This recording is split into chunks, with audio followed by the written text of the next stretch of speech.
வணக்கம். கடாய் சூடானது 3 ஸ்பூன் எண்ணெய் காஞ்சதும் அரை ஸ்பூன் கடுகு, 1/4 ஸ்பூன் உளுத்தம்பருப்பு, 1/4 ஸ்பூன் கடலைப்பருப்பு.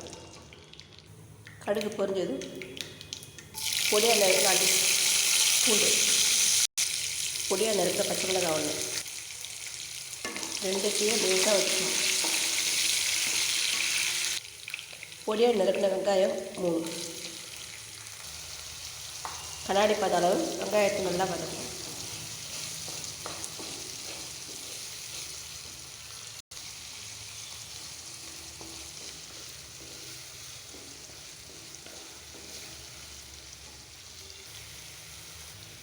எண்ணெய் பிரிஞ்சு வர்ற மாதிரி இந்த அளவு வதங்கினதும் பொடியாக நறுக்கிற தக்காளி 2,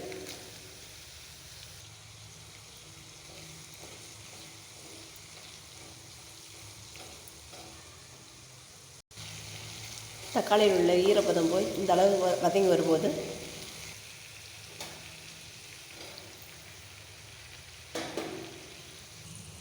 கால் ஸ்பூன் மஞ்சள் பொடி, வீட்டு மிளகாய் பொடி 1.5 ஸ்பூனு, தேவையான அளவு உப்பு.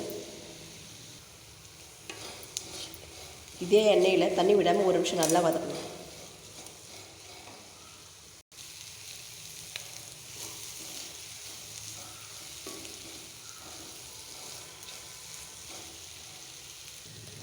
இந்த அளவு பாத்திரத்தில் ஒட்டாமல் சுருண்டு வர அளவு வதங்கினதும்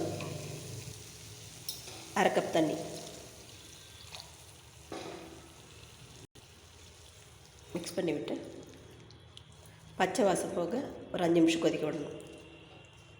மூடி இந்த ஸ்டேஜில் இருக்கணும். பச்சை வாசம் போக நல்லா இது மாதிரி கொதிக்க விட்டு சுருண்டு வரணும்.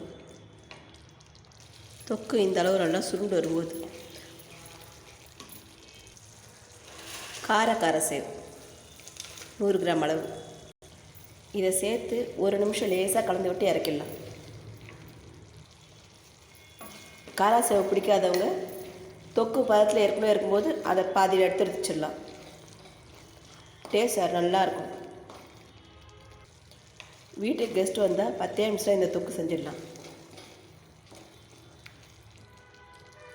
இறக்கிடலாம்.